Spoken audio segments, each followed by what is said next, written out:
Welcome once again to Syntax Error, your pretentious philosophical pedantic podcast ostensibly about video gaming and related topics therein. Warning, this podcast contains mature language, content, and spoilers. You have been warned.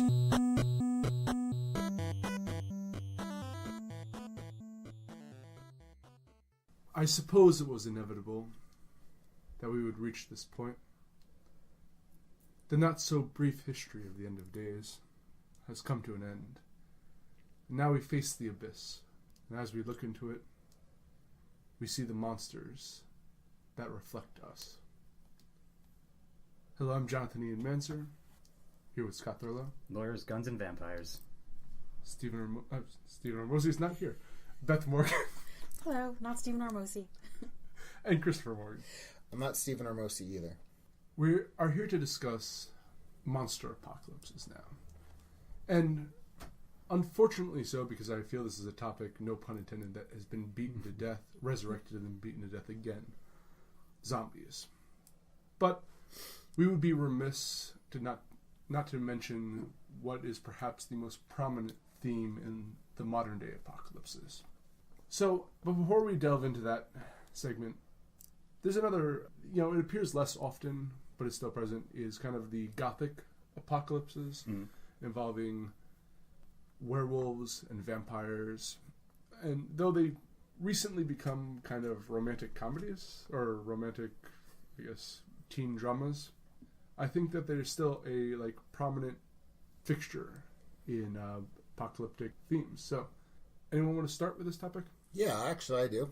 I'm going to start with, I don't know if any of you have seen Roman Polanski's film Fearless Vampire Killers. No. And It is an awesome film. yeah, Jack McGowan, who is in The Exorcist, stars the film director, I can't remember his name, and Roman Polanski and Roman Polanski's wife, whose name I'm blocking. Sharon Tate. They're in this East European town, and there's a plague of vampires going on from the old castle, and there's a whole thing to do with an innkeeper's daughter, and basically what happens is Professor Bromfius, Jack McGowan, is trying to stop the vampires from taking over the rest of Europe. I mean, his whole mission was to go there, find the vampires and stop it, and at the end, let's just say the plague got out. Okay. So, I mean, while there isn't an apocalypse, the implication was once this thing left this area of Europe that the beginning of the end had begun. That's something that's good segue that I was gonna bring up, that you mentioned eating. Yes, a lot of things have used the mythological creatures or the monsters, if you will, but as something goes back to our first episode of BHAD, where do you draw the line? Where is it apocalyptic or is it just an isolated incident? So I think a lot of things depict, but sort of like there's a scale or a level to it where sometimes they imply or outright say, oh, if they get out, then world's over, or it's more of an isolated thing in other stories. To build off that topic, I mean, the original vampire story, Dracula, was by no means an apocalypse. Right, exactly. In fact, it was kind of an economic treatise between industrialization and the old nobility, sure, represented by Dracula. And I feel that the closer a story gets to apocalyptic, the less it's true to its origins, and the more it kind of turns into zombies. I agree with that. I Am Legend. I knew I was going to wait for you to bring that one up. Yeah. The movie version of it. I've never read the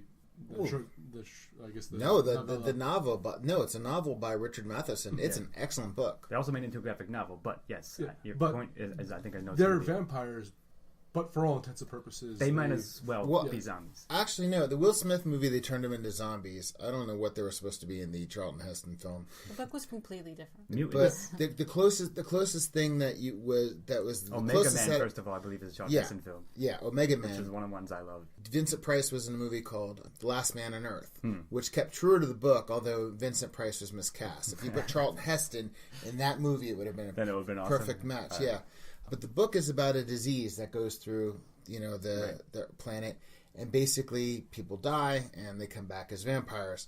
And while written in the 50s, some of the science is questionable, but it was really neat that why vampires were repelled by garlic, and not only with garlic, but onions, anything in that family. The classic tropes of Yeah, I'm sure Scallions, you'd have problems. It's an outstanding book. It's kind of...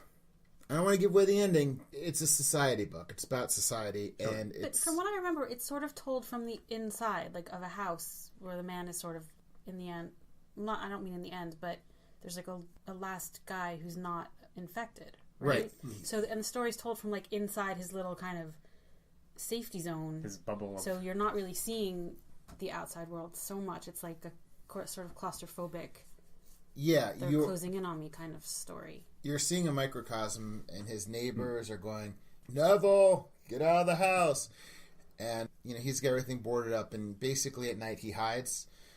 And during the day, he goes out and repairs any damage he does, and he goes around and tries to stake the vampires, collects any garlic, onions, anything of that, to kind of protect himself.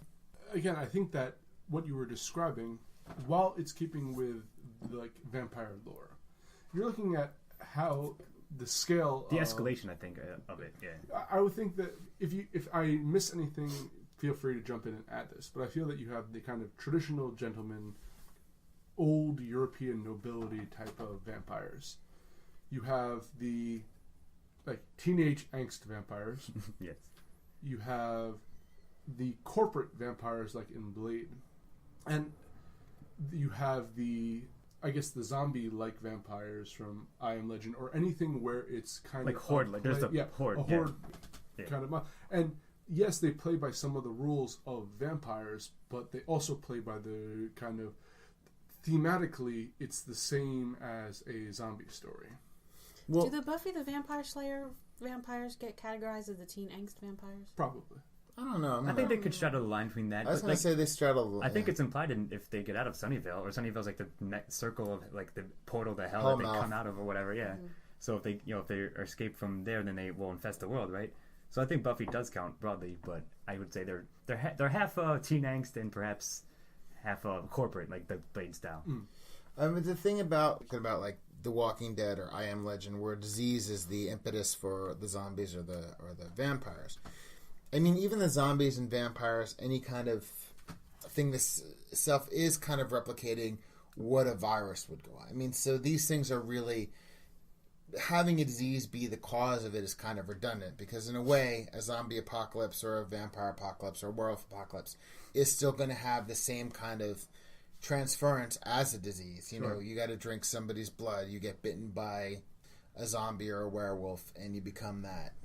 But to go into these different archetypes, I think you can really discount the teen angst as having any apocalyptic themes to it. Yeah, sure. Unless you count Buffy, because if you count Buffy, then it does. Yeah, the Buffy is kind of predicated. So what we should say then is that Buffy's not a teen angst one. Yeah. Okay. You want us to say there's not? I think it has elements of it, but perhaps it's more, again, Blade style, like almost like. But the thing is, I think that when you're dealing with the corporate style vampires, it's the same themes as the old nobility. Yes, that you have. It's about kind of that gallantry with kind of a vicious bloodlust, and it's more about control than it is about, in a sense, wanting to destroy the world. Yeah, like it's not chaos. It's not. Well, they want to control the world instead of outright. Yeah. And generally, if there is the corporate kind of hierarchy in multiple vampires, you have. I find one vampire who tends to be out of control, and either destroys the other vampires who wish to preserve the order, or is stopped by them. So you kind of it's not that. Yeah, it almost turns into the kind of Bond villain type kind of apocalyptic scenario of a rogue element versus necessarily the vampirism itself being apocalyptic. I would agree with that. It's almost like instead of like they're having a civil war amongst themselves instead of like trying to collectively take over the world or destroy it, or like in some cases they're all trying to control it, but like you said, they're being like confronted by some element within them is working against them. You've certainly seen that a lot. A movie Beth brought up before the show, Daybreakers, is kind of a little column A, a little column B. Well, not the teen angst, but in terms of basically the vampires have taken over, and now they're running out of humans. They're running out of blood. Vampires are kind of starving, and there's the synthetic blood out. Basically, the vampires are now run under a corporate state. Yes. And they're kind of getting sick because they're starving. And they're becoming sort of zombie-like vampires. But I think Call it the zombies again. Yeah. Exactly. That's what I was trying to say. And I think that any time vampires stray into kind of the apocalyptic scenario, I've seen scatter shots of Buffy the Vampire Slayer, so I can't really comment to the apocalyptic nature that you mentioned earlier. But from what I find in the movies, like I saw Daybreakers, or you have, what was it, True Blood? I saw the first season of that. I think some of the second, where they also do the synthetic blood. Yeah. So, but again, they're elements of society. They're representative of, I guess, that like you can either represent it, I think, in the teen angst where it's outcast in society, or you can do that kind of almost like idolization of a certain sector of society, like kind of the outcasts, but they're like looked up to. Because I remember in True Blood there were like kind of groupies involved with the whole. Well, I mean, vampire is a giant category in like romance and urban fantasy. So like it's gotten, some of it at least has gotten sort of, I don't want to say neutered because that's not what I mean, but like they're not so scary, so they can have fans and they can be like the rock stars of the monster world. And I think that's a good point. You've definitely seen that used like more often in culture at large, like if, not just movies, like romance-y novels or even like action adventure novels, but starring vampires. Yeah, or like just involving contemporary fantasy. Yeah. There's tons and tons of vampire.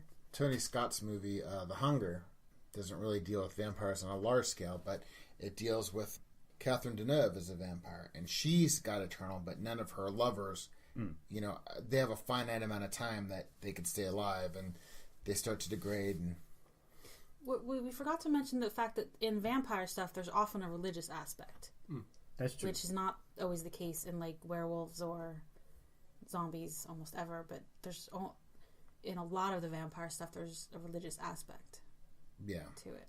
That's true, and that's made me think of something. I don't know if you guys, any of you have seen Penny Dreadful, but they sort of brought that in where vampires, there's like a mother vampire and her 3 daughters that were portrayed as more what you were just saying, like sort of they had a ritual for themselves, and like they did all this like preparing, and they had to like have certain ingredients and all these like, you know, incantations and so forth. So like it just reminded me like that was a pretty good depiction. I think they avoided going the zombie style, but they kept it in a lower, like smaller scale. Since you mentioned neutered, I want to move on to werewolves for a second. Okay. I think both of them, in a certain aspect of vampires, I would say that you either fall into the zombie one, as we mentioned earlier, or the werewolf one, where it is a apex predator who decides to hunt us down. Yes. And werewolves are certainly not only the representative of the average man giving into his bestial nature and like the feral like instinct, but I think vampires have that too. Like that also, they're in one end they're very composed individuals. On the other hand, they can't stop. They're animals. Yeah. So it's kind of commentary about how we should all be prudes and like inhibit our baser instincts. But I feel that this is, in a sense, when it's dealt with apocalypse, it's our fear of another predator, or our fear of, in a sense, what we hold within ourselves and what we're capable of doing to each other if we were given into our monstrous. Yes, I completely agree, and I was waiting to invoke this concept as I want to do.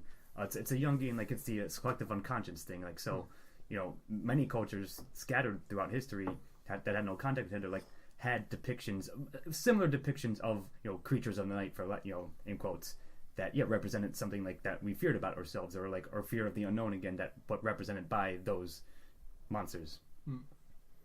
There's also, I mean, with both in the history of vampire fiction or movies and werewolves as well, there's a huge sexual aspect. Yes, like it's almost always, at least in older stuff, it's almost always like a male vampire or male werewolf, and there's always like a young kind of innocent female victim.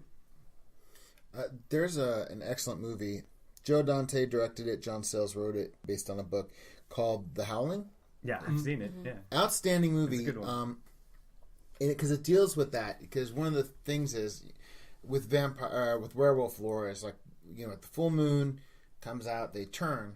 But in this thing, it's just like, no, a werewolf can become a werewolf anytime it wants to, which brings us back to the the unleashing of like our baser instincts. There's a strong sexual component to it, and once somebody's turned, like the main Dee Wallace's husband, when he gets turned, he all of a sudden, he was a vegetarian, and then all of a sudden the next day he's like, no, this barbecue's really good, So I think The Howling's a really excellent example of what you guys were talking about, that it combines the baser instincts and the sexual component very, very well. That's a good point.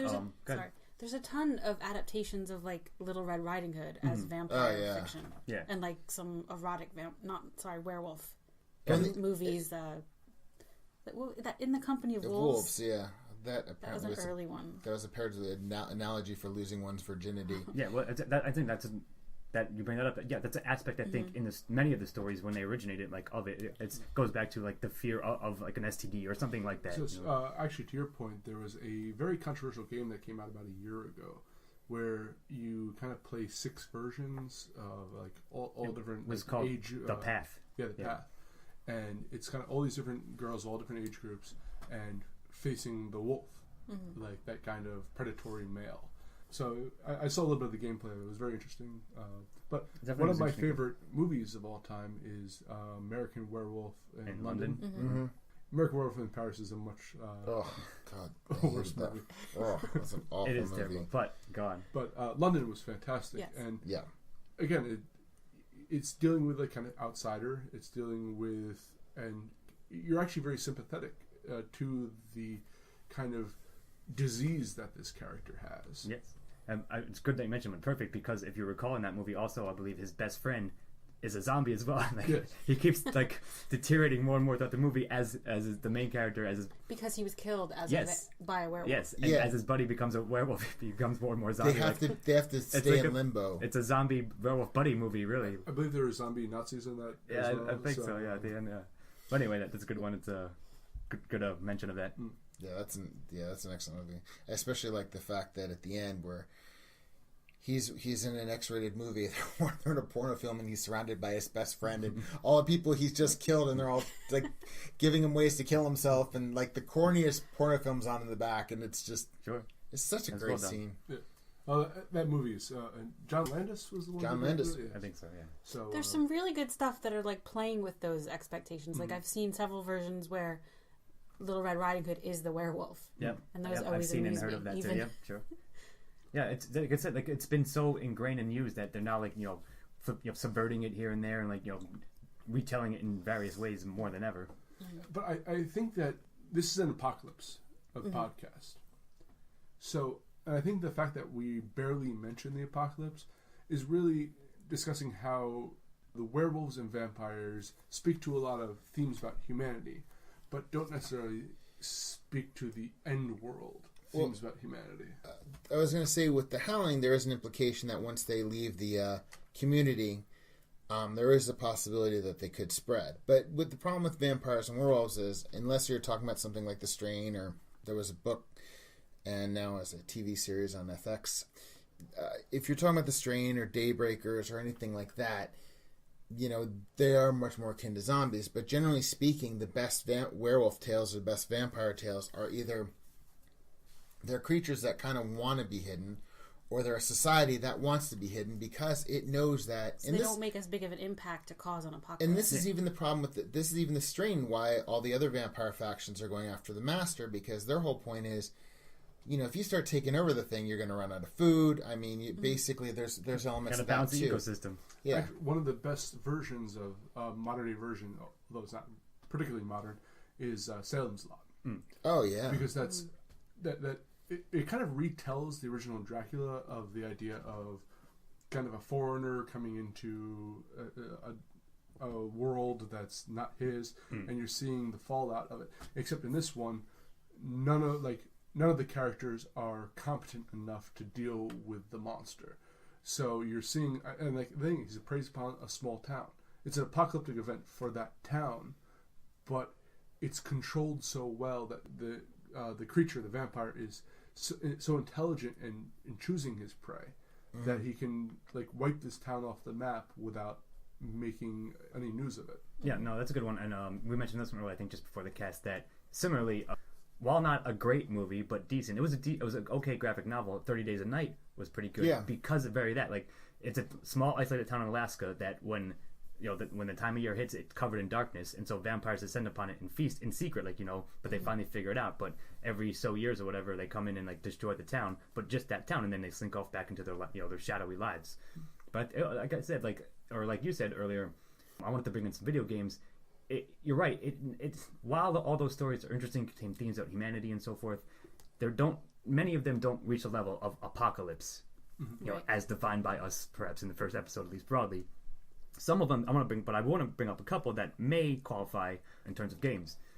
The most recent one, our first Syntax Error episode, actually, about the Order, and that one, the conspiracy is that vampires and werewolves are ostensibly at war, but now have figured out a way to ship themselves and they're like infected other people and ship them off to other countries in order to take over those countries. Sort of like the East India Trading Company, but for werewolves and vampires, and not the British Empire. So it's implied in that one that the Order is the knights of Arthurian knights who are committed to battling these monsters throughout the ages, and you have to stop it, otherwise they will in fact destroy the world at this point. So that was like an alright one. Like that one approached apocalyptic levels, I suppose. Another classic one, it would be Castlevania. I don't know like how, because the story in the original Castlevanias wasn't all that in depth, but they do imply like you would think that if you don't defeat Dracula, then he rules the world in darkness or whatever. But see, I feel that because of the very nature that these characters, it's almost like modern day corporate America. That the idea is that it's not a bunch of people who want to. That's why zombies work so well. Because it's mindless destruction. Mm-hmm. These are not individuals who wish to see the destruction of the world. They wish to profit off of a world that they can control. Exactly. So yes. I feel that most implications are not apocalyptic but dystopian. It's more that's of true. That's very good point. kind of a Deus Ex corporate ruled world, except it would be ruled by vampires or where humanity is like worst case. Humanity is sort of like a Battlefield Earth, oddly enough. Cattle. Yes, cattle in a sense for their masters. So I think that's like kind of the worst case scenario when you're facing with the vampires or werewolves. That's a fair point. And the difference between like vampires and werewolves and zombies is that unless you're talking about like what I consider, it was a charming movie. I'd consider it more of a fairy tale zombie movie, Warm Bodies. Unless you're dealing with something along those lines, most of the times you can have characters that are vampires and werewolves and have them interact with each other, with humans. But zombie apocalypse are really a catalyst to take humanity apart and have examine a microcosm of humanity where things become tribal again. Because zombie video games are best, killing as many of them as possible, but the best zombie stories are more about the humans. The nuances of that, sure. Yeah, it's like, okay, you've survived, now what? Yeah, exactly. And it's like, all right, that thing, whatever, caused the end is still out there, and it outnumbers you. And how are you going to deal with this? How is the last remnants of humanity gonna, survive this? What's the point of surviving this? But that's a very, very good point you made, because when we talked about other apocalyptic scenarios, that's generally what they're looking at. Whether you're dealing with Battlestar Galactica, the apocalypse happened, what is humanity going to do now? How is it going to survive? We're talking about Fallout, this is the end of the world. Exactly. Let's focus on the rebuilding. Let's focus on the tribalism. You don't really see that much in either vampires or werewolves, and if you do, it's because they're reminiscent of zombies. They might, you sort of stole my thunder, but I mean that's all true because I guess when like I said, we were breaking that down earlier to like levels of it. The vampire werewolf level isn't quite. Usually, its goal is not world extinction. because they have they're still people, sort of, they have motivations at least at the end of the day. Zombies only have one, and they a very base one at that. And so like they're exploring two different aspects of the same thing. I sort of touched over like in other like the alien one, so forth, in the first episode again. But I think there is a tipping point upon which when it becomes that, then there's no longer it's just about, like you said, what's humanity going to do now, and not about like the interplay of monsters, but also half human at the same time. I like the implication of our discussion that if you're an intelligent creature, you don't want to see the world end. Yeah. And if you're if you're mindless creature, that's your only goal. Yeah. Well, sure. because if you think about it, like as they point out in like Daybreakers or The Strain, it's self-defeating if you let the vampire plague take over. It's you run out of food and you end up killing each other. You have to find alternate means of food. But if you have something like Salem's Lot, where you or 30 Days of Night, where you just go pick off a town, that's not going to really be readily missed, isolated and unnoticed, and you slip through. Yeah. Or in the ones where they do try and bring it to apocalyptic proportions, it's usually they turn it into like a good versus evil religion story. Like in the Buffy, when they would actually reach the end of the seasons and it would be the end of the world, it would be like the main vampire, like the master, I guess, in the first one, who just wants to end the world eventually. Like he wants the vampires to rise up, and then the world can end, and that's fine because he had his day. So. No, it becomes the religious fundamentalist. Yeah, but then exactly. the one in the Underworld series, I was waiting for it's someone sort to of bring that up. it's not apocalyptic from like the people's perspective outside of this, but because it's a war just between the vampires and the werewolves, Right. and you're seeing it from their perspective, from inside this smaller world. But there's still just people walking around the city, like, or in the train station, and their world isn't really changed that much.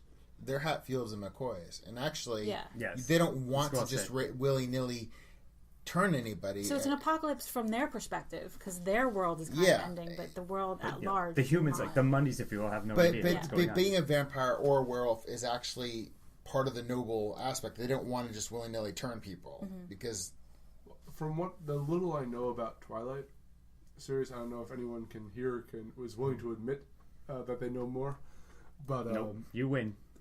But from what I gather, it's a similar event. Like they're vampires and werewolves, like having a war. They're all trying to stay very under the cover, yes, under and wraps. I think that hidden. like the idea that a human and a vampire had a child, and that it was like a werewolf, something had to do with that. Like it led to a whole bunch of conflict within the society. Like because they thought they'd be discovered, yes. so they were like, "This can't happen." Sure. So. Well, I have nothing to say about that, but I do want to bring up another one. I mentioned this one in the magical apocalypses, but because of the greater threat. But in The Witcher, like your day-to-day job as a Witcher is to hunt down monsters, some of which are vampires, some of them are werewolves. But they're characterized in very interesting ways. Werewolves are humans that transform like without much control. A really good one can control, but most don't. Whereas vampires are not like they're just outright more grotesque monsters. They don't have any human-like appearance. They dwell in caves and so forth. But nevertheless, like they still like coexist broadly. Like they're inhabiting the same world and they're preying on humans. But sometimes some of the quests, I remember one or two, that the person who was a werewolf, they had no idea that they were a werewolf, and they were just like fucking up their own little village. Just black out sometimes. Yeah, exactly. Yeah. Like so I thought again like that was well characterized. But again, their goals were not even close to any of the goals we just said. They're just trying to survive. That's more traditional lycanthropy. Yeah, exactly. Which is the other end of the scale, is all I'm saying. Like there's a very good anime called Vampire Hunter D Bloodlust. Yes. Vampire Hunter D, the first movie's kind of. I liked it. It was okay. But Bloodlust actually takes place like thousands of years in the future, and basically, humanity. There's people out there, and they're kind of in their little communities because the rest of the world is full of supernatural beings, and the vampires seem to be part of the hierarchy of this. D, he roams the wasteland on his horse, and he's a half human, half vampire, which leads us into another whole. Is a vampire undead? Can they? Etc. Yes. Yeah. Can they? That conundrum. Yeah. Sure. But that's a really interesting take, because you're not just the vampires included, and they are a certain hierarchy, but the whole world has changed. Just the nature of nature has changed. So werewolves and snakes and hydras and so forth. Snakes, right, they're around today.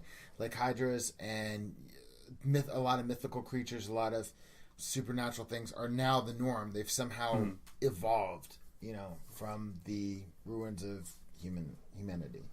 And when we have the werewolf discussion, I think that it's very easy to forget that we're talking through the privilege of civilization. For sure. That when lycanthropy was like first in the Middle developed Ages as a and concept, like I think it's so fascinating when I read.